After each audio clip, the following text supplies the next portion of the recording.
It's been a massive week on the products this week. It's really important that we lay the foundations for building out a £50 million product portfolio. This could be a generational Puresport moment.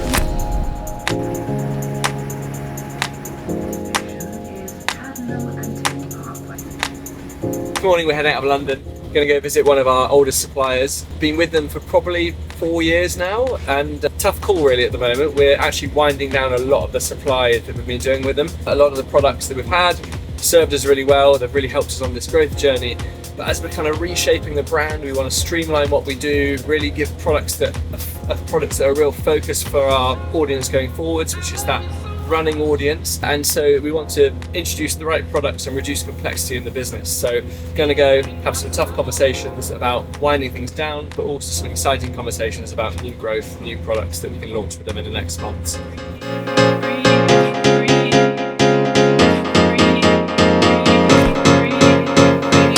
The products we're winding down are Unwind, Tomcat, Ashwagandha, Lion's Mane. Those are our capsule products, and then Freeze Roll and our balm. Now, might be a bit surprised to hear that we're winding down Freeze Roll and our balm. Those are our core original products, but we're really trying to focus now on before, during and after, and focusing on those products that give you everything to maximize your performance when you're going out for a run. Yeah, hello. Hello, how are we all? Great. We have a monthly meeting where we're saying, cool, we're a bit up above, we're a bit below, whatever it is, but we kind of have like a cost essentially agreed on, like a year plan. Yes. And then you're producing in an efficient manner for both your cash flow and our cash flow. Then you're just placing orders for what you need, and that kind of simplifies it from our side, because we see, okay, you need an order for 3 months' time. We can kind of source the materials and deliver. So the upside is basically by having that forecast in place and that contract in place, we will reach out to you and say, okay, these are the core ingredients. These are the ones we need to put some annual contracts in there, so we have some fix and some stability in there. Then we go in and back to back that with you guys. So you've supported that, we've supported that. And we make the agreements up the chain, right? Yeah. The suppliers. Yeah. So I think we're really happy to look at completely different structures of working and be open about that, and you put a margin on and we know what that looks like. If that is a better way of you working, and that also might allow us to lock in, because then we can just say to the board, cool, we'll do 3 years with these guys, but we know our costing is open book and it's transparent and all that sort of stuff, and then we all know where we stand. Appreciate the call as well. Thank you. Cheers.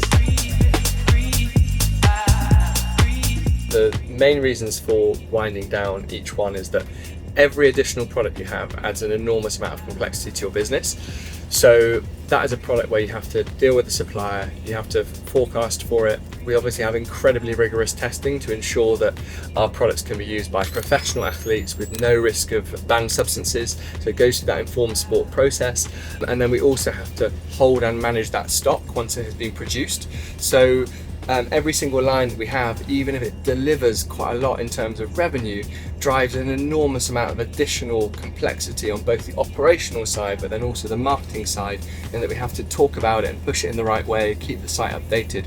So each product, even though the amount of work isn't huge, it compounds over a number of products, so that having 7 products that we don't think are core to our range going forwards is actually really quite a big drag on the business. And if we can get rid of those, really streamline the proposition, we can focus and put all of our energy into those new products that we think are going to deliver really well for the business moving forward.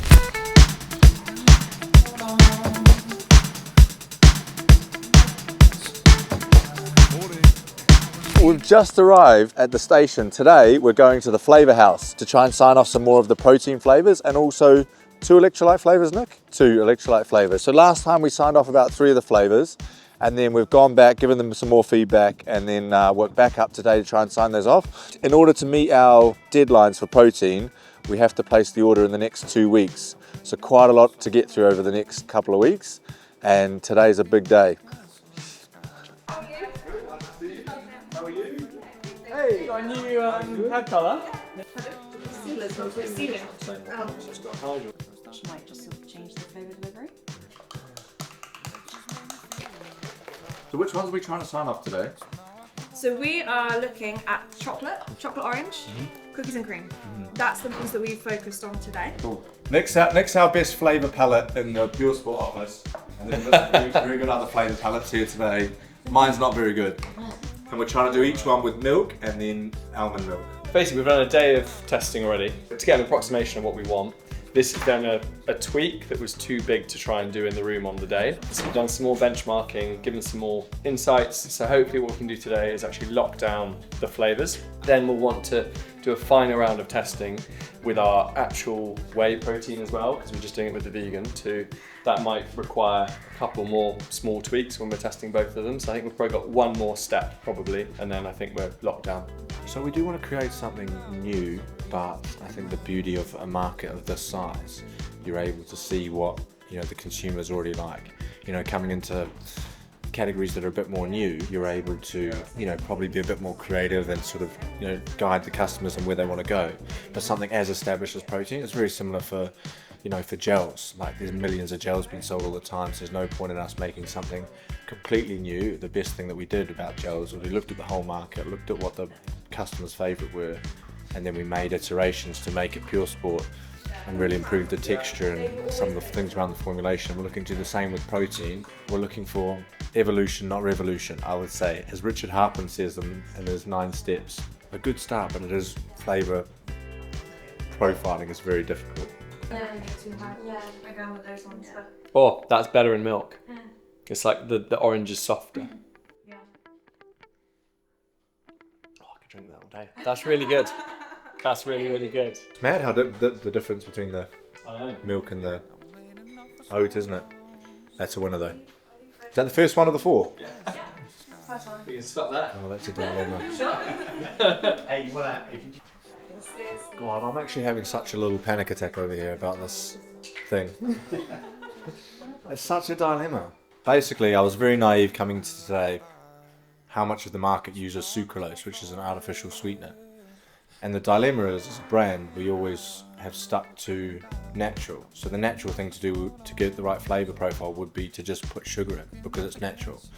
But then there's so much negative connotations around having sugar in, and people like Optimum on their thing. Yeah, they advertise on here, low sugar, so only 1 gram of sugar per serving, but they have sucralose in here, which is 300 plus times stronger than sugar, which is an artificial or synthetic sugar. And that's how they're able to get some of the sweetness of the flavour profile, but still advertising low sugar, 600 times, 600 times sweeter. which is mad when you think about it.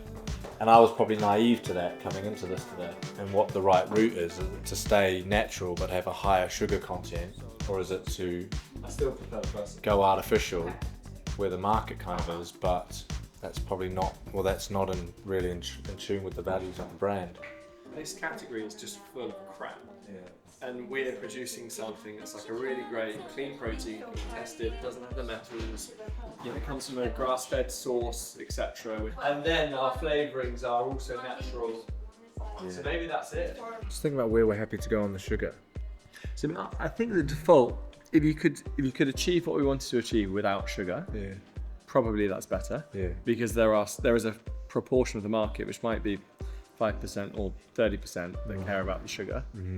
But I think if we don't think we can do that, I don't think having sugar in is a massive problem. So I think the question is, what can we use these alternatives like Pharmine or whatever it's called, and what does that actually do? Otherwise, I think adding sugar would be interesting. The only disadvantage to sugar versus the synthetics is the blood sugar response and a higher cost in use. But Yeah.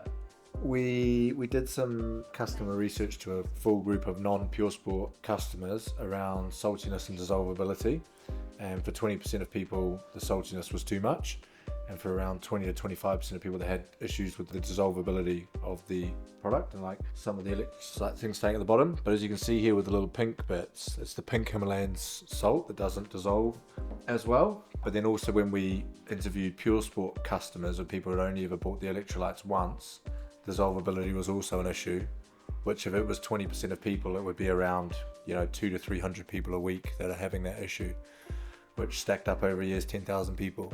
So it's something that we're really trying to improve on the product and solve at the moment. You already have this. It's harder with white sugar. Yeah. I've got the coconut one, so it's a bit easier to see. So we've tried it in coconut sugar and normal pasta. And make it sticky. Yeah, pretty much. That was a good result.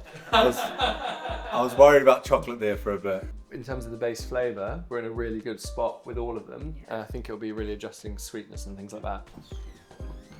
Yeah, happy overall. Probably the size of the project, trying to launch 5 flavours at the same time, really came through today. And although we're happy on some, the difference between whey and plants and all those things was probably made me realise how big a, project this is. But overall, especially pulling chocolate back towards the end, I think, really successful. Yeah, really successful probably as well on the couple of improvements on the electrolyte flavours, which, I'm a big believer that innovation doesn't always have to be new products. Innovation can continue to be product improvements. And we're someone who's continued to improve products over the years whenever we can, through ingredients, through how they work, through customer feedback. So I think this will be a really big step for us with our, our best-selling products on the hydration. The Puresport.com domain has been on option since the 17th of February 2026, and we've got 20 minutes remaining. Ooh. Currently at 6k USD. Our cap's at 10k, so this is coming home to GoDaddy. Go again. We don't want to get too giddy, otherwise we'll be two of them. There's 3 people. No, there's not. Yeah. There's definitely there's 2 people. Who's that? So what's going on here is, for the last 5 years, I've been trying to get Puresport.com. 3 years ago, I thought we bought it from a domain sniper person. And we transferred $10,000 into escrow to buy it. And then we found out that the person who was selling it to us, he didn't actually own it, it was his dad. So we had to get our money back from escrow, didn't get anything for 2 years. And about a year ago, they reached back out and said they'd sell it to us for $50,000. We were like, absolutely no way. But we said that we would pay $20,000 for it. They said no. I thought, let's walk away and then they'll come crawling back to us. Didn't work. It's now been 6 months and we've not heard anything. And in the last 7 days, it showed up on GoDaddy.com at auction. So I don't know if the guy that we tried to buy it off, who's held it for 22 years, he's owned it, it even says on here, whether he just forgot to renew it or something. We're in a bidding thing, we've been winning on and off throughout the day, and there's 13 minutes to go on the bid. So bidder 21 currently has it. I don't really want to pay more than $10,000 for it, but I would love it because our current domain is puresport.co. And I know for a fact so many people probably put the wrong one in or email us on the wrong emails or whatever. So today could be the day. Yeah, it's not what we want. You're bidding yourself. Yeah. That was a mistake. I thought if you put in a higher price, then that would be auto bid up to that price for you, so you didn't have to click every time, but I just bid myself. Alright, we're into the last 90 seconds here. Right, shall we wait for bidder 28 to come in or shall we hit it? Let's hit it. 13,000. You've been outbid. No, we haven't. 13,000. I need an energy gel. Really like an emotional roller coaster. You might be about to witness something unbelievable here. What's going on? This could be a generational Puresport moment. I'm gonna touch wood. Are you set up with an? Oh! They just made a success. Yeah, sorry, that was so emotional.